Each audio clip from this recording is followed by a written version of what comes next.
ambayo Bwana ameifanya. Bwana Yesu asifiwe. Ni siku njema kabisa Bwana ameifanya, na katika kanisa letu leo ni sikukuu ya wanawake, imeidhinishwa na kanisa la PAG taifa. Kwa hiyo tunamwadhimisha Mungu. Hebu wanawake muadhimisheni Mungu kwa sababu Mungu amewapa siku njema. Vigelegele wanawake kwa furaha kuu kabisa. Mungu yuko nasi mahali hapa. Haleluya. Amen. Wanawake,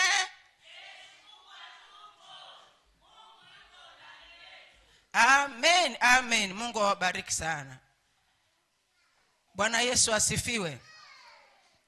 Mungu yuko upande wetu sisi wanawake pamoja na wanaume pia. Mungu yuko upande wetu, na tunakuwa jeshi kubwa kwa sababu ya kazi ya Mungu aliyoweka ndani yetu na kutukusanya kwa wingi kabisa tukawa jeshi. Sasa kuna sio jeshi la mtu mmoja, jeshi la watu wengi. Amen. Si ni jeshi kubwa kabisa. Jeshi kubwa maana yake ni kwamba linao watu wengi, na ina maana kwamba tunawiwa sisi wanawake kwenda kukusanya wenzetu kule walikoenda. Kuna walioenda mbali, hebu tukawakusanye kwa sababu sisi ni jeshi kubwa. Bwana Yesu asifiwe.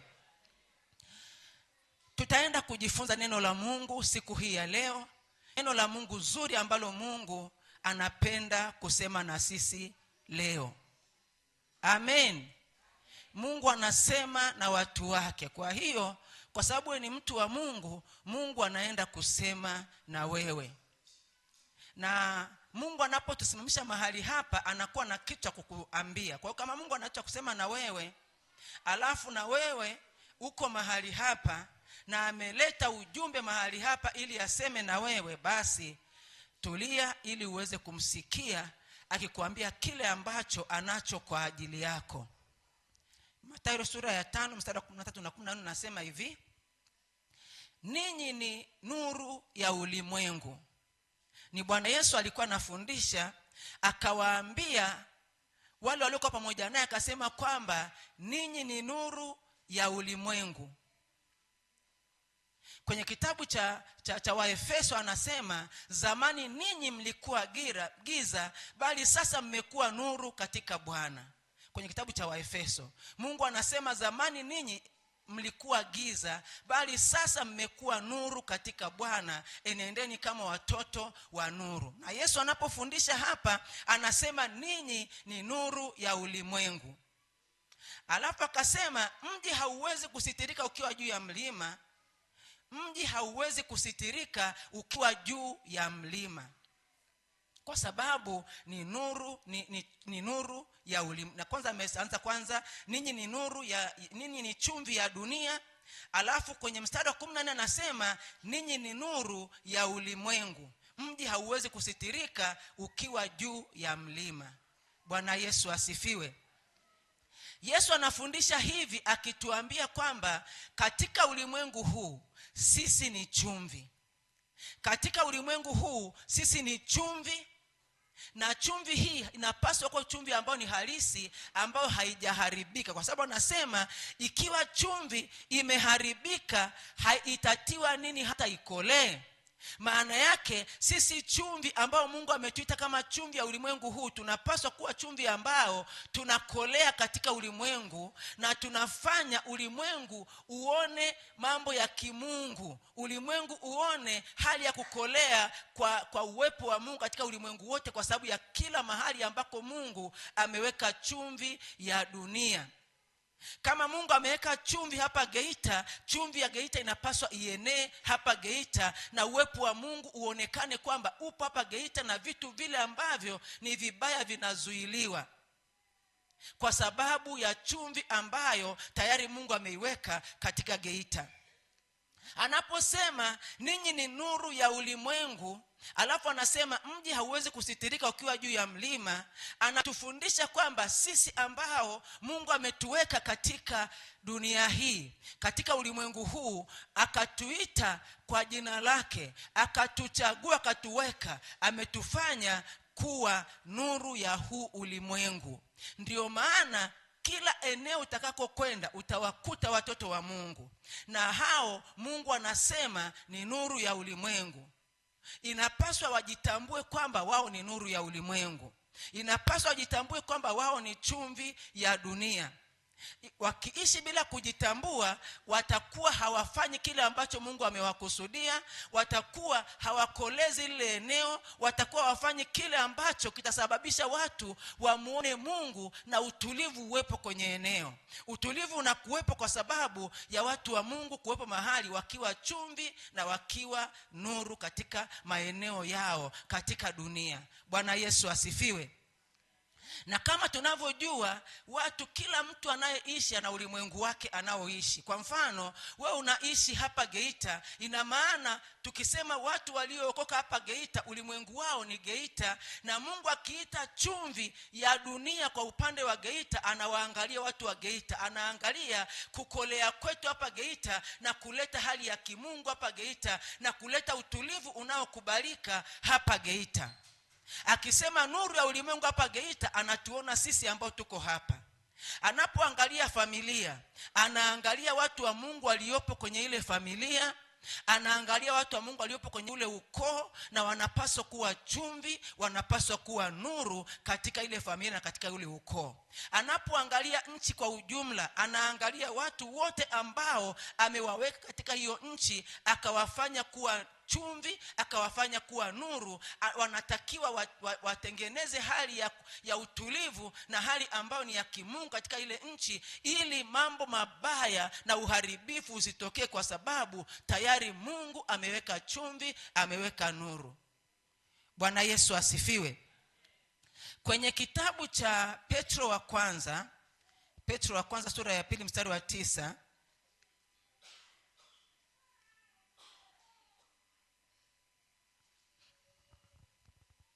Petro wa kwanza sura ya 2 mstari wa 9. Tutaenda kupasoma wote kwa pamoja. Petro wa kwanza sura ya 2 mstari wa 9.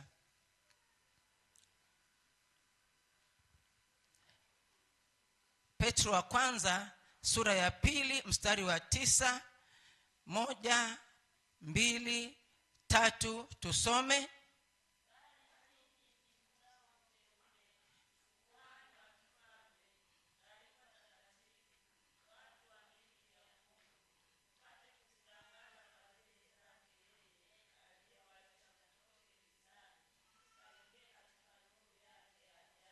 Bwana Yesu asifiwe. Mungu awabariki sana.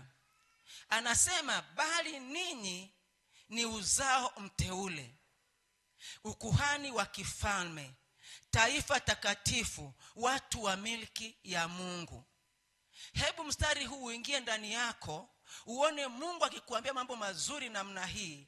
Jinsi ulivyo, usiangalie kisomo, usiangalie nafasi ambao watu wamekupa katika jamii, usiangalie watu wanakuita nani, usiangalie fedha ulizonazo. Muangalie Yesu ambaye anakuambia wewe ni uzao mteule. Mungu anakuita hivyo, hilo jina, hata kama huna fedha nyingi, hata kama unakaa kwenye nyumba ambayo sio nzuri sana, hata kama hujasoma shule madarasa mengi, hata kama una jina kubwa katika jamii unayoishi. Yesu anasema kwamba ninyi ni uzao mteule, ukuhani wa kifalme, taifa takatifu, watu wa milki ya Mungu. Bwana Yesu asifiwe. Hao watu ambao Bwana Yesu anasema wao ni nuru ya ulimwengu, wao ni chumvi ya dunia, angalia jina analowaita, angalia majina yao mazuri Mungu anayoyatamka kwa ajili yao. Anasema wao ni kina nani? Neno la Mungu linasema kwamba sisi ni uzao mteule, ni ukuhani wa kifalme, ni taifa takatifu, ni watu wa milki ya Mungu. Hiyo chumvi ya dunia ni watu ambao wana jina kubwa namna hiyo. Ndio maana Mungu akawapa nafasi ya kuwa chumvi katika huu ulimwengu, kwa sababu yeye mwenyewe amewafanya kuwa uzao mteule, ukuhani wa kifalme, taifa takatifu, watu wa milki ya Mungu. Si watu wadogo ambao Mungu amewaita kwenda kuwafanya wawe chumvi ya dunia. Si watu wadogo ambao Mungu amewapeleka kwenda kuwa nuru ya ulimwengu. Ni watu ambao Mungu amewapa nafasi kubwa, watu ambao Mungu anaweza kuwaita taifa takatifu, tena watu wa milki yake. Anasema kazi yao ni kutangaza fadhili zake, ni kueneza fadhili zake, ni kutangaza ufalme wake. Yaani kuna kazi ya kufanya hawa watu, pamoja na jina kubwa Mungu alilowaita ya uzao mteule, ukuhani wa kifalme, taifa takatifu, watu wa milki ya Mungu. Anasema kwamba wanapaswa kuzitangaza fadhili zake. Ukichukua hili jina ambalo Mungu amekuita, ukichukua hili jina ambalo Mungu anakuangalia na kujua kwamba wewe unaitwa kwa jina hilo, unajua kabisa kwamba wewe una nafasi kubwa mbele za Mungu na Mungu anakujali. Alafu anasema unatakiwa utangaze fadhili zake, yeye aliyekuita utoke gizani kule ambako kulikuwa na giza. Alafu anasema mmeingia kwenye nuru yake ya ajabu. Ndio maana tumefanyika kuwa nuru. Kwenye kitabu cha Waefeso kama nilivyosema, anasema zamani ninyi mlikuwa giza, bali sasa mmekuwa nuru katika Bwana. Ametuingiza katika nuru yake ya ajabu, tukawa nuru katika Bwana. Bwana Yesu asifiwe. Kwa sisi Bwana ametufanya kuwa chumvi na nuru ya ulimwengu. Tembea kama chumvi na nuru ya ulimwengu, na ukiona uharibifu unaotokea popote, ujiulize kama umesema katika nafasi yako. Kama umesema katika nafasi yako vizuri, uharibifu upasi kutokea. Hatuna mtu wa kumlaumu sisi kwa uharibifu unaotokea kwenye mazingira yetu.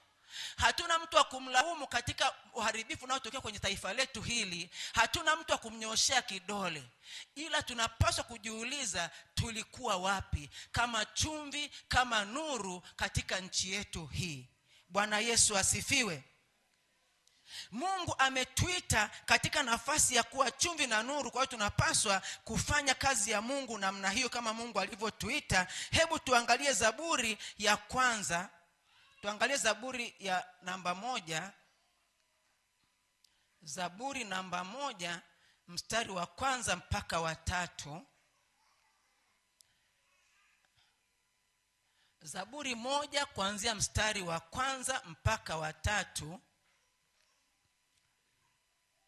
Mungu ana mambo mazuri anatufundisha hapa. Zaburi 1 mstari wa 1 mpaka wa 3. Neno la Mungu linasema: heri mtu yule asiyekwenda katika shauri la wasio haki, wala hakusimama katika njia ya wakosaji, wala hakuketi barazani pa wenye mizaha. Bali sheria ya Bwana ndiyo impendezayo, na sheria yake huitafakari mchana na usiku. Naye atakuwa kama mti uliopandwa kando kando ya vijito vya maji, uzao matunda yake kwa majira yake, wala jani lake halinyauki, na kila alitendalo litafanikiwa. Bwana Yesu asifiwe. Sisi ni chumvi na nuru ya ulimwengu. Mungu anasema hawa watu ambao ni chumvi na nuru ya ulimwengu, anasema hawaendi katika mashauri ya wasio haki, wanajizuia. Wala hawasimami kwenye njia ya wakosaji. Anasema wala hawaketi katika mabaraza ya wenye mizaha. Hawa watu huwa hawana muda wa mchezo. Hawa watu hawana muda wa kwenda katika maisha yao kwa kuharibu muda. Hawasemi kwamba sina cha kufanya sasa hivi, ngoja nipoteze muda. Kuna mambo ya kufanya. Mungu anatufundisha kitu ambacho watoto wa Mungu hawa ambao ni chumvi na nuru ya ulimwengu wanachokifanya. Anasema sheria ya Bwana ndiyo inayowapendeza, na sheria yake wanaitafakari mchana na usiku. Kazi ambayo wanaifanya wanaacha kuwa na muda wa kwenda kwenye mashauri ya wasio haki, wanakataa kwenda kwenye mabaraza ya wenye mizaha, wanakataa kusema kwenye njia za wakosaji, wanakataa mambo yote machafu, wanayakataa na kujizuia kwenda kuyafanya. Wana kazi kubwa ya kufanya. Mungu anasema wana sheria ya Bwana ambayo wanaitafakari mchana na usiku. Sheria ya Bwana hii, neno la Mungu, ukilitafakari mchana na usiku, likajaa ndani yako, hutapata nafasi ya kwenda kwenye mashauri ya watu wenye mizaha. Hutapata nafasi ya kwenda kwenye mabaraza ya wakosaji, wala kwenye njia za watu waovu. Hutapata muda wa kwenda kule. Mungu anatufundisha kwamba sheria ya Bwana ndiyo inayompendeza mtu wa Mungu huyu, ambaye ni chumvi ya dunia, ambaye ni nuru ya ulimwengu. Bwana Yesu asifiwe. Anasema anatafakari sheria ya Bwana mchana na usiku. Kazi ambayo anaifanya mtumishi wa Mungu huyu ni kutafakari sheria ya Bwana.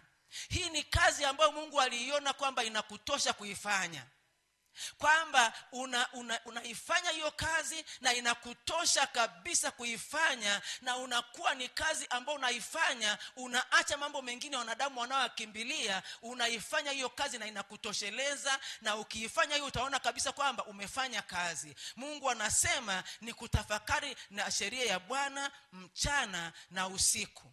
Yaani mchana wote unatafakari sheria ya Bwana na usiku wote unatafakari sheria ya Bwana, na inakuwa ni kazi ambayo Mungu aliwapa watoto wake na akawaambia waifanye, ili iwazuie kwenda kwenye mashauri ya wasio haki, iwazuie kwenda kwenye mabaraza ya wenye mizaha, iwazuie kwenda kwenye njia za wakosaji. Na anasema sasa watu wa namna hiyo ambao ni chumvi ya dunia, nuru ya ulimwengu, wanaoishi katika nafasi zao vizuri kama tunavyoona hapa, anasema naye atakuwa kama mti uliopandwa kando kando ya vijito vya maji. Huyu mtu ambaye ni chumvi na nuru ya ulimwengu ni mtu ambaye anafananishwa na mti uliopandwa kando ya vijito vya maji, unaozaa matunda yake kwa majira yake, wala jani lake halinyauki, na kila alitendalo linafanikiwa. Bwana Yesu asifiwe. Mimi naona mstari huu unatosheleza kutuonyesha kwa nini Mungu akasema kwamba sisi ni chumvi na nuru ya ulimwengu, kwamba kila unalolifanya linafanikiwa. Ukitembea katikati ya watu, mafanikio na kuwepo katikati yao. Ukiishi kwenye familia ile unayoishi, hata kama kunakuwa na watu wengi, wewe kile unaolifanya katika ile familia unaleta mafanikio. Kwa hiyo wale watu ambao uko nao wanafanikiwa kupitia wewe. Ukienda kwenye mkutano ukakaa pale, umefika pale ukiwa chumvi na nuru ya ulimwengu, ukafika pale, unapofika pale ukakaa, ile chumvi na enea, anasema kila ulitendalo linafanikiwa. Hebu fikiria sisi ambao tupo katika nchi ya Tanzania. Sisi ambao tupo katika nchi ya Tanzania, Mungu anasema kila tulitendalo linafanikiwa. Tunaweza tukafanya mambo ya kufanikiwa katika nchi hii, ya kuleta mafanikio makubwa kwenye nchi hii, na nchi ikapona, ikatoka kwenye uharibifu, kwa sababu watu wa Mungu wamesimama katika nafasi yao kama chumvi na nuru ya ulimwengu. Bwana Yesu asifiwe. Mungu ametuitia kufanya mambo haya ya kutafakari neno lake mchana na usiku, na tukaacha kuishi maisha wanadamu wanaoishi na kuyakimbilia, kwa sababu Mungu ametuita na kutupa nafasi kubwa namna hiyo. Na kwenye kitabu cha Wakolosai 3 sura ya mstari wa 16 tutaona neno linalofanana na hilo. Wakolosai 3:16, ili tukasema kwamba wamesema tu agano la kale kwenye Zaburi. Mungu anatufundisha habari za neno lake, namna ya kuliishia. Anasema neno la Kristo na likae kwa wingi ndani yenu katika hekima yote, mkifundishana na kuonyana kwa nyimbo na tenzi za rohoni, huku mkimuimbia Mungu kwa neema mioyoni mwenu. Bwana Yesu asifiwe. neno la Kristo likae kwa wingi ndani yenu. Linapatikana wapi? Linakaa kwa wingi ndani yako utakapokuwa unalitafakari mchana na usiku. Kwenye kitabu cha Timotheo, Paulo alimwambia Timotheo kwamba uyatafakari mambo hayo, ukae katika hayo, ili kuendelea kwako kuwe dhahiri kwa watu wote. Paulo alijua kabisa neno la Mungu ambalo alimwambia Timotheo ili liweze kukaa ndani yake vizuri, lijae kwa wingi ndani yake, aweze kutembea na kuweza kuwafundisha wale watu na kufanya kazi ya Mungu. Akamwambia uyatafakari mambo hayo, ukae katika hayo, ili kuendelea kwako kuwe dhahiri kwa watu wote. Maendeleo ya watoto wa Mungu yanatokana na wao kujaa neno la Mungu. Bwana Yesu asifiwe. Maendeleo yetu sisi hayaendi kama wanadamu wanavyokwenda, wala hayaendi kibinadamu.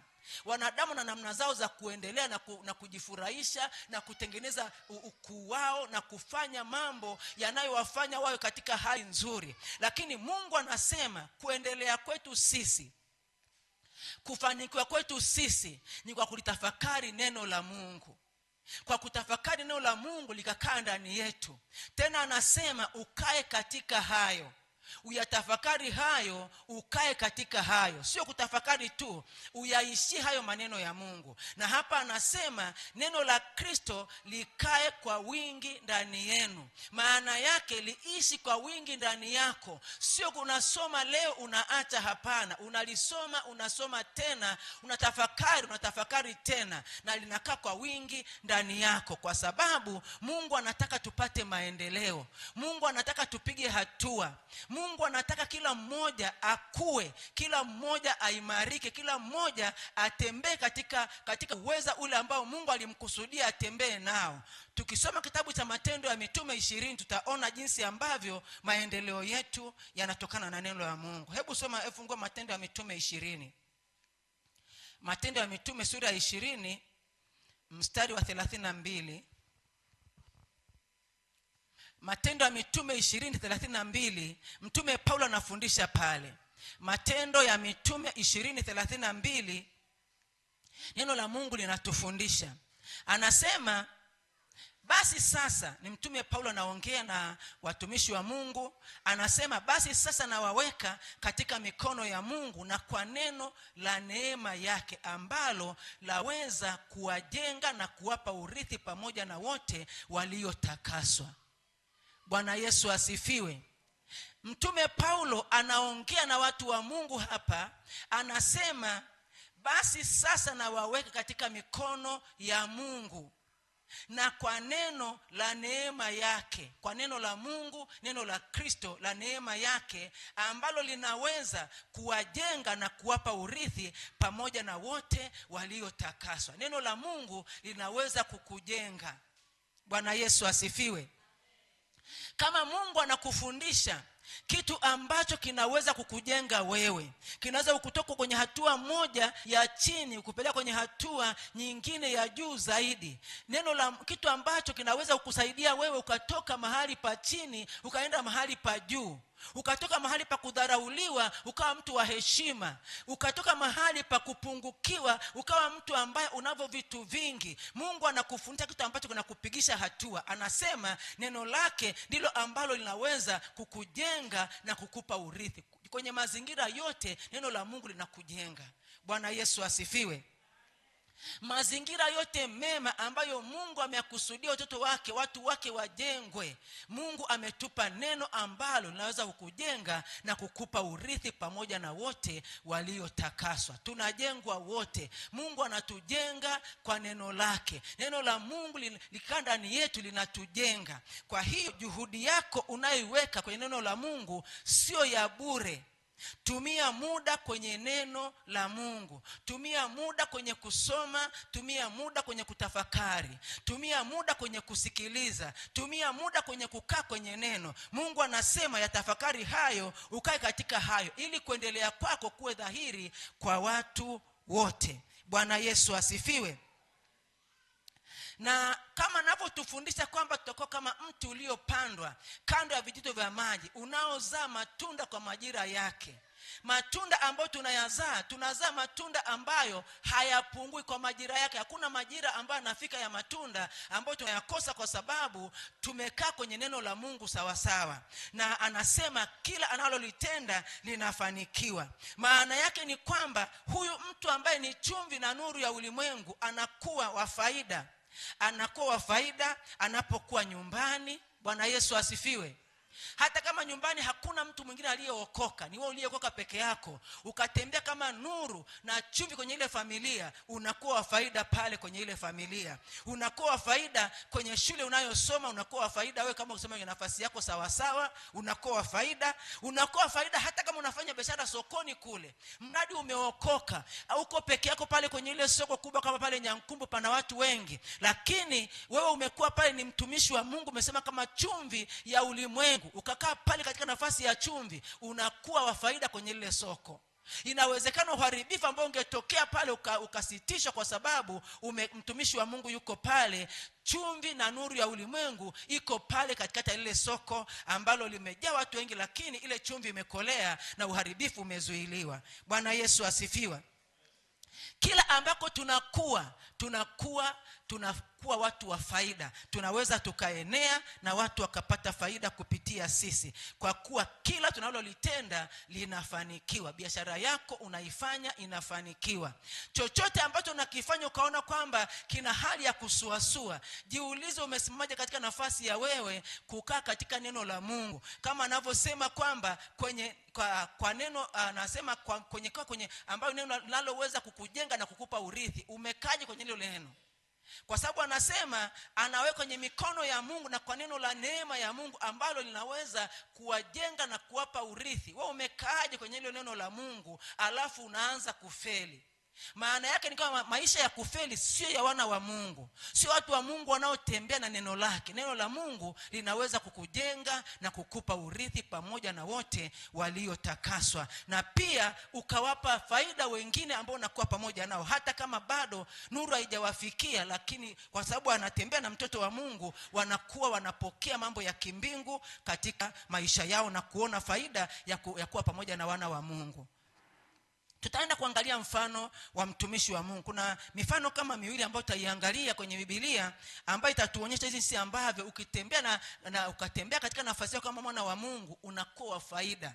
Watu wanaweza wasikutambue. Watu wanaweza kukuona kama haufai wala hauhusiki kwenye mambo haya, wala hutaweza kuwasaidia, lakini kama utasimama vizuri kwenye nafasi yako vizuri, unaleta faida kwenye ile familia, na baadaye watakuja kutambua kwamba ulikuwa wa faida kwao kama utasimama nafasi yako sawa sawa. Kwenye kitabu cha Samueli wa kwanza sura ya 16 tutaenda kuangalia mistari michache pale. Kwanza mstari wa kwanza, Samueli wa kwanza sura ya 16. Tutaangalia mstari wa kwanza kuendelea, baadaye tutaruka kidogo, tutaendelea tena. Ni habari ambayo naamini tunaifahamu kwa kiasi kikubwa. Samueli wa kwanza 16 kuanzia mstari wa kwanza anasema hivi: Bwana akamwambia Samueli, hata lini utamlilia Sauli, ikiwa mimi nimemkataa asiwamiliki Israeli? Ijaze pembe yako mafuta uende, nami nitakupeleka kwa Yese Bethlehemi, maana nimejipatia mfalme katika wanawe. Bwana Yesu asifiwe. Ukisoma hii habari inaendelea, lakini tutaona mstari wa 11 anasema, kisha Samueli akamwambia Yese, watoto wako wote wapo hapa? Naye akasema, amesalia mdogo wao, na tazama anachunga kondoo. Basi Samueli akamwambia Yese, tuma watu wakamlete, kwa sababu hataketi hata atakapokuja huku. Basi akatuma watu, naye akamleta kwao. Naye alikuwa mwekundu, mwenye macho mazuri, na umbo lake lilikuwa la kupendeza. Bwana akasema, ondoka umtie mafuta, maana huyu ndiye. Ndipo Samueli akaitoa pembe yenye mafuta akamtia mafuta kati ya ndugu zake, na roho ya Bwana ikamjia Daudi kwa nguvu tangu siku ile. Basi Samueli akaondoka akaenda zake. Bwana Yesu asifiwe. Daudi hapa amepakwa mafuta badala ya Sauli, na roho ya Bwana ikaja juu yake. Kwa hiyo Daudi ndiye ambaye anatembea sasa na mafuta yale ya Mungu badala ya mfalme Sauli. Bwana Yesu asifiwe. Sasa tukianzia mstari wa 17, hebu angalia mstari wa 17 pale. Akamwambia, basi Sauli akawaambia, vyema, nitafutieni mtu aliye stadi wa kupiga kinubi mkaniletee. Ndipo akajibu mmoja wa watumishi wake akasema, tazama, nimemwona mwana mmoja wa Yese Bethlehemi aliye stadi wa kupiga kinubi, tena ni mtu shujaa hodari wa vita, anenaye kwa busara, mtu mzuri ambaye Bwana yu pamoja naye. Bwana Yesu asifiwe. Huyo ndiye Daudi. Bwana Yesu asifiwe. Tunaona jinsi ambavyo, tukiangalia mstari wa sura ya 17, hapo nilikuwa naangalia sura ya 16, hapa tunaendelea sura ya 17 sasa. Mstari wa 17, sura ya 17 mstari wa 17 anasema hivi: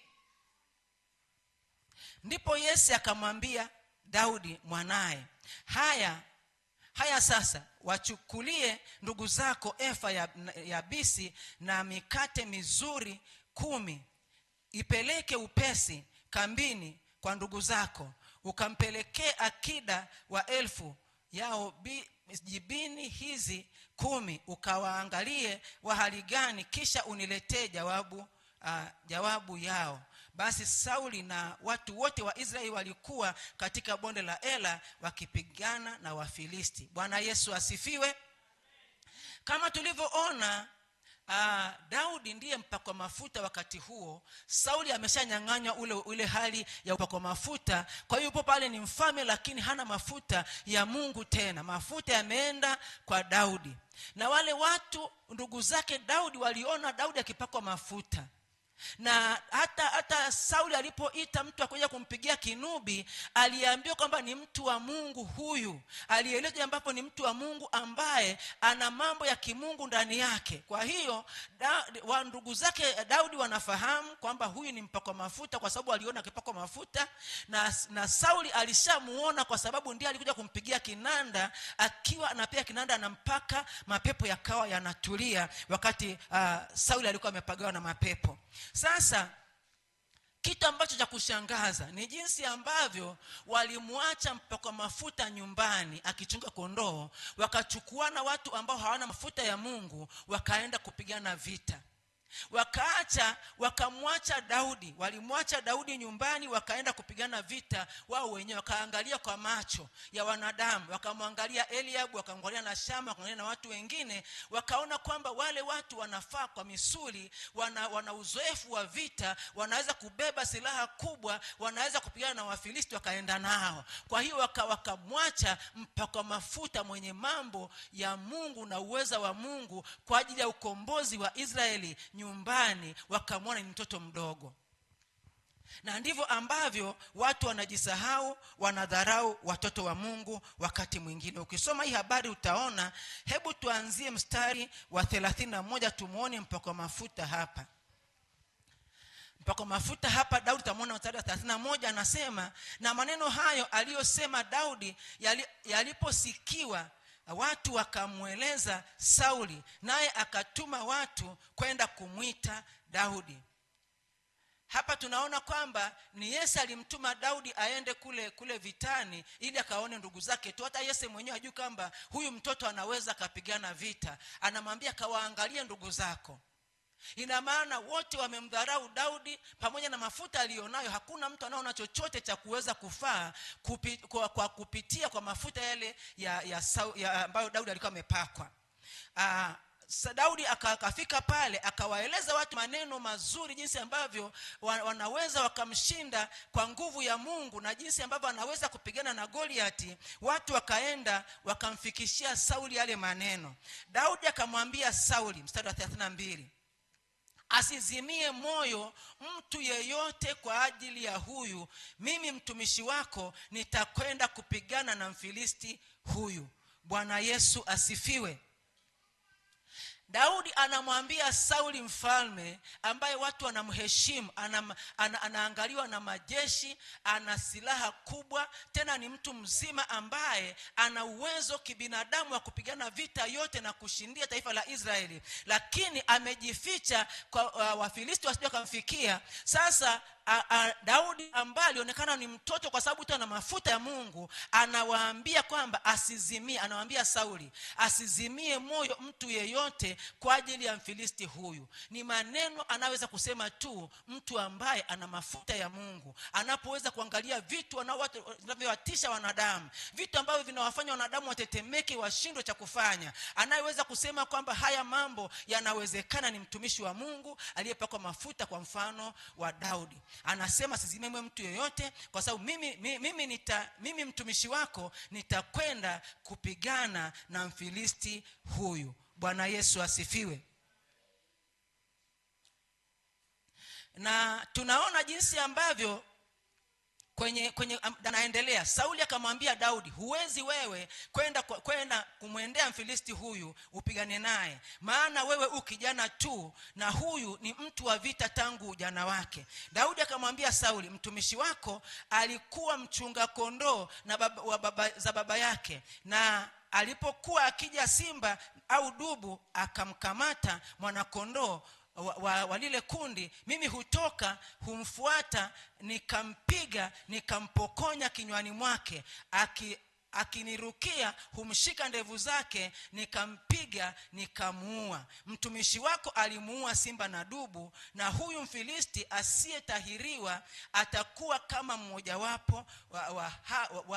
wao, kwa sababu amewatukana majeshi ya Mungu aliye hai. Daudi akasema, Bwana aliyeniokoa na makucha ya simba na makucha ya dubu ataniokoa na mikono ya Mfilisti huyu. Sauli akamwambia Daudi, enenda na Bwana atakuwa pamoja nawe. Bwana Yesu asifiwe. Huyu kijana ni mtoto mdogo katikati ya lile jeshi. Sasa amesimama kwa ujasiri, anasema asizimie moyo mtu yeyote. Hasemi hivyo kwa sababu ana nguvu za vita za kibinadamu. Anasema hivyo kwa sababu anaye Mungu ndani yake. Anawatia moyo, anasema kwamba asizimie mtu yeyote katikati yao. Daudi alikuwa ni mdogo wa wote katika ile familia ya Yese. Hakuonekana kama hata anastahili kwenda kule vitani, lakini anasimama katika nafasi yake kama mwana wa Mungu. Hakuchaguliwa kwenda kule, lakini ni kama alijichagua yeye mwenyewe kwenda kule vitani. Alijichagua na akaanza kuwaambia jinsi ambavyo wanaweza kushinda ile vita kwa nguvu ya Mungu. Na kama tulivyoona, kwa sababu Daudi alikuwa na mafuta ya Mungu, ndiye ambaye ilikuwa ni hazina kwa wakati ule kwenye taifa la Israeli. Alikuwa hazina ya Mungu katika ile taifa, na tungeweza kusema kwamba Daudi alikuwa chumvi kwenye taifa lile la Israeli, alikuwa ni nuru kwenye taifa la Israeli. Na aliposimama kwenye nafasi yake, kweli alikolea kwenye ile taifa na aliangaza lile taifa na akafanyika ukombozi. Daudi alipoingilia kati ile vita, Daudi alipoingilia kati ile vita ilikuwa ya Wafilisti, ilikuwa na mtu mkubwa aliyekuwa anapigana upande wa Wafilisti, alikuwa ni Goliati mkubwa. Tukisoma kwenye sura hii tutaona jinsi ambavyo alikuwa na silaha kubwa, alikuwa amebeba mkuki mkubwa, alikuwa hata ngao yake kulikuwa na mtu ambaye anatembea mbele akiwa na ngao yake ameibeba, lakini ana masilaha makubwa, alafu amevaa mavyuma ambayo hayaingii zile silaha ambazo walikuwa nazo. Sasa Daudi alipoingilia katikati ya kwenda kupigana, akaingilia kati akiwa na mafuta ya Mungu. Daudi aliwashinda Wafilisti kwa kishindo kikubwa. Bwana Yesu asifiwe. Kitu ambacho alikifanya Daudi ni nini? Alimuua Goliath ambaye alikuwa tishio kwa Sauli na jeshi lake. Kwa nini Daudi akaweza kumuua huyu Goliath? Ni kwa sababu alikuwa na Mungu ndani yake. Alikuwa chumvi katika taifa la Israeli, alikuwa nuru katika taifa la Israeli, na alikuwa ameteuliwa na Mungu kipindi kile kwamba asimame nafasi ya kuwa chumvi, ya kuwa nuru, ya kuweza kuliokoa taifa la Israeli. Na alipojitambua akasimama, watu wa Mungu waliokolewa. Bwana Yesu asifiwe. Mungu anatufundisha kwamba sasa hivi sisi ndio Mungu ametufanya kuwa nuru katika nchi yetu hii. Mungu ametufanya kuwa chumvi katika taifa letu. Mungu ametufanya chumvi na nuru katika familia zetu. Mungu ametufanya kuwa chumvi na nuru hapa Geita. Sasa Mungu anataka tujitambue kama Daudi alivyojitambua, akaingilia kati ile vita, hata kama walikuwa wamemwacha nyumbani, hata kama walikuwa wamemdharau kama ni mtoto hawezi kufanya kitu. Lakini alipoingilia kati kwa mafuta ya Mungu, Goliath alianguka na Wafilisti walishindwa siku ile, na Waisraeli wakachukua ushindi mkubwa kupitia kijana mdogo ambaye walimuona kwamba hafai. Bwana Yesu asifiwe. Tambua nafasi yako kama mwana wa Mungu, utafanya mambo makubwa katika nchi hii. Utafanya mambo makubwa katika familia yako. Familia yako itaokolewa kupitia ile mafuta ya Mungu aliyoweka ndani yako, lakini kwa wewe kujitambua.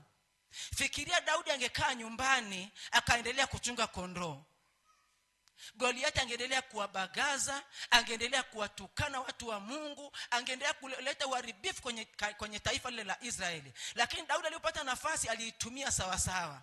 Alienda katikati ya ile kundi, akasema kwamba asizimie moyo mtu yeyote, kwa ujasiri mkubwa. Watu wa Mungu wanakuwa na ujasiri kwa sababu wana mafuta ya Mungu ndani yao.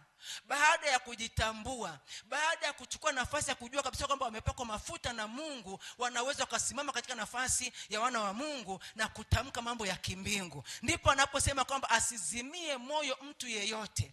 Anasema asizimie moyo. Anaongea naye, anaongea na mfalme. Hebu fikiri mfalme ambaye ametetemeka, amejificha.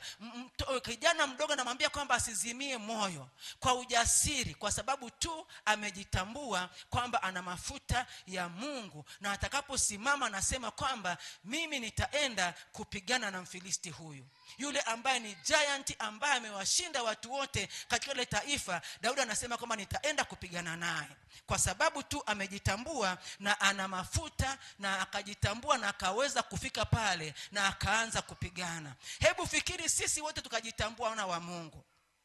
Sisi kama kanisa hili tu ambalo tuna watu wengi namna hii, tukajitambua kwamba sisi tuna mafuta ya Mungu, tutaleta ukombozi mkubwa namna gani katika maisha haya ambayo watu wanateseka, watu wanaishi maisha magumu sana. Lakini tutakapojitambua tukasimama katika nafasi zetu, tutaleta uponyaji mkubwa katika jamii zetu na katika familia zetu kwa ujumla. Bwana Yesu asifiwe.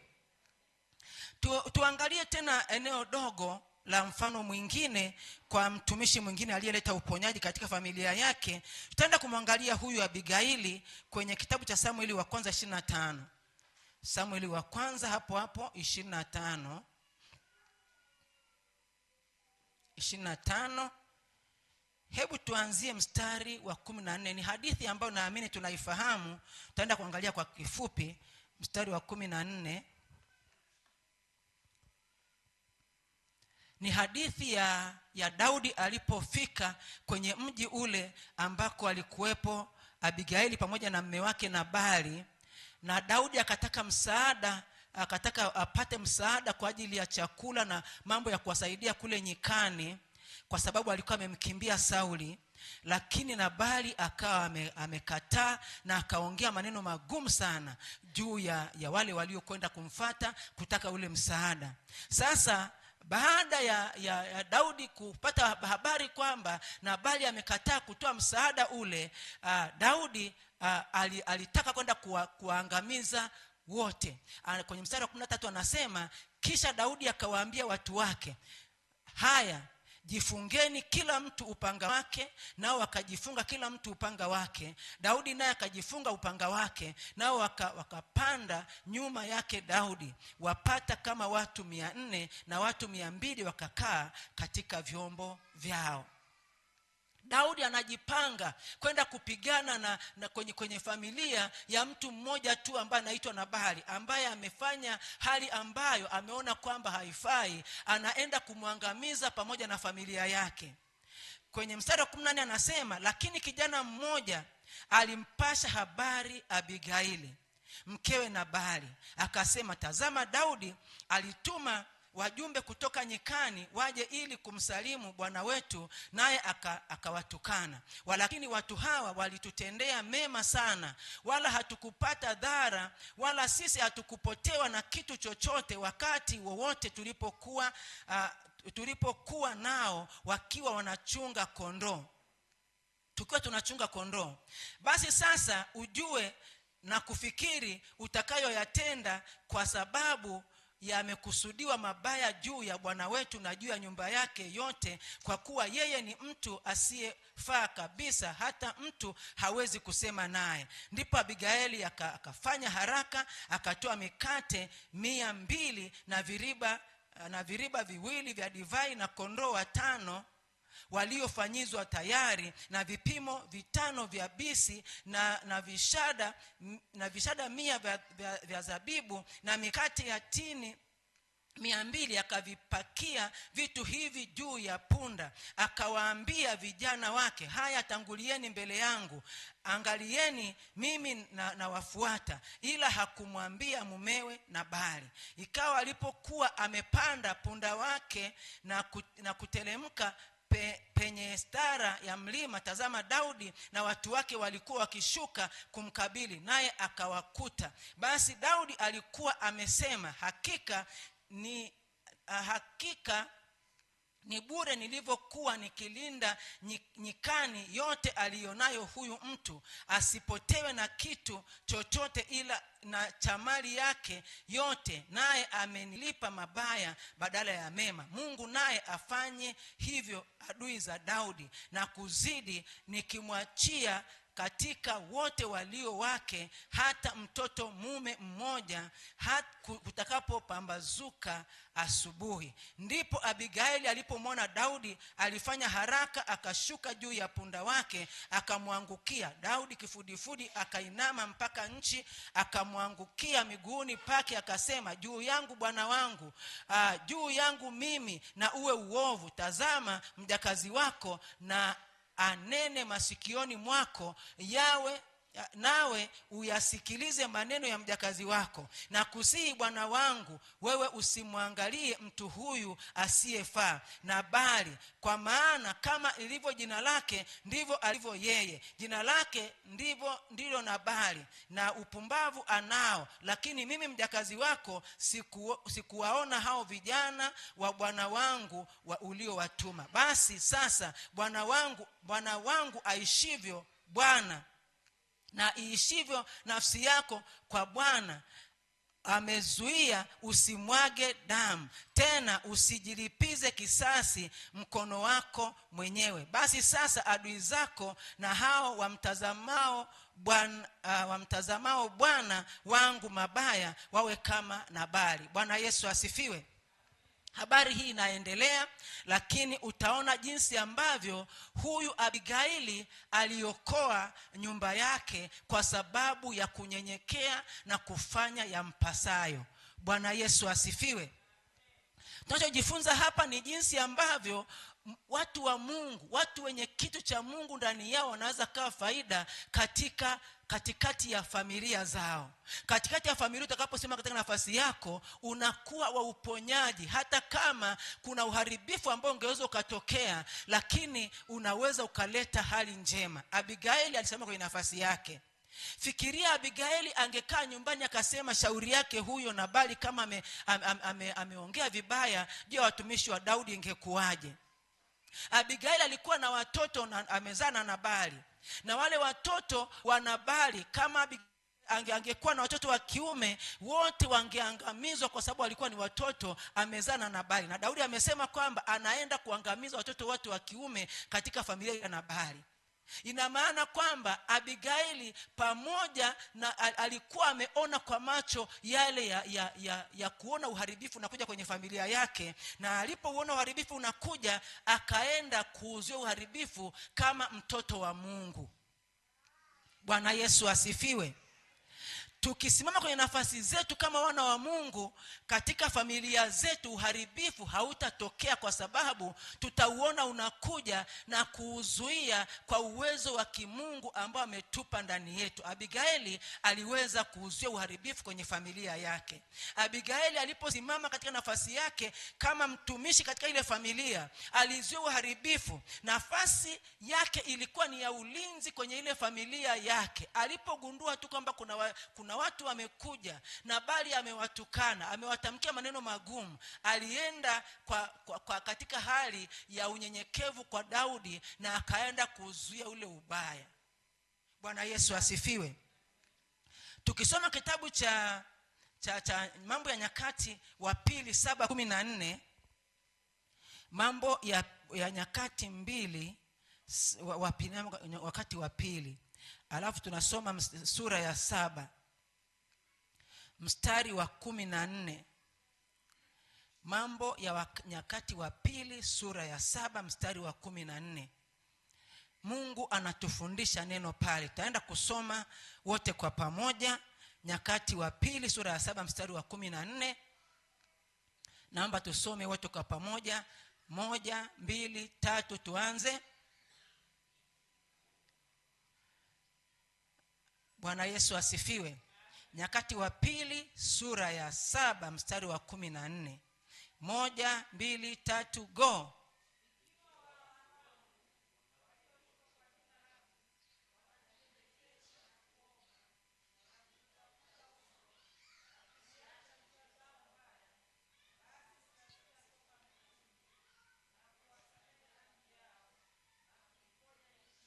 Amen. Bwana Yesu asifiwe.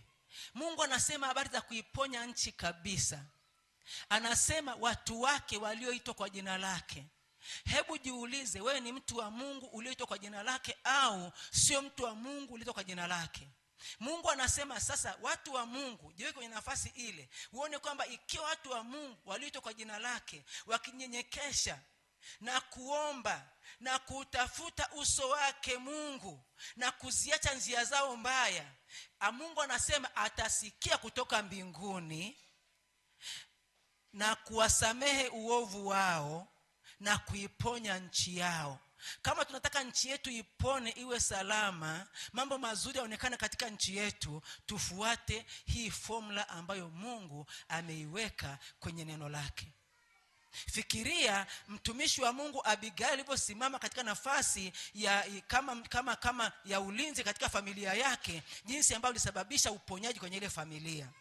Alisababisha uponyaji kwa sababu alijitambua na akajua kabisa kwamba yule mume wake asingeweza kufanya. Angetamani kwamba angekutwa yeye, lakini alipoacha kukutwa akasema ngoja nikazuia ile mabaya. Tayari mabaya yameshatokea sasa, lakini kuna kitu bado cha kufanya. Bwana Yesu asifiwe.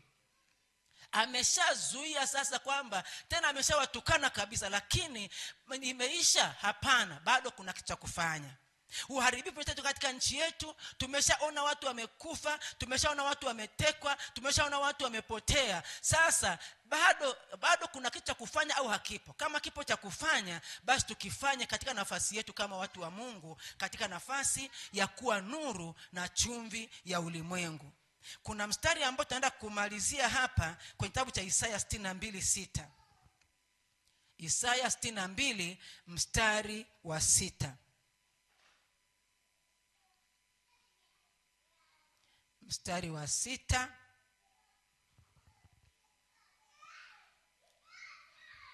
Isaya 62 mstari wa 6. Tutaenda kusoma tena wote kwa pamoja, alafu tuone Mungu anatuambiaje pale kama chumvi na nuru ya ulimwengu huu. 1.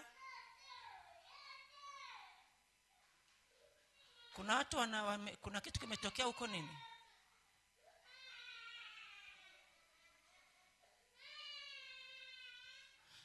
Tunakusoma Isaya 62 mstari wa 6. Isaya 62 mstari wa 6. 1, 2, 3, go.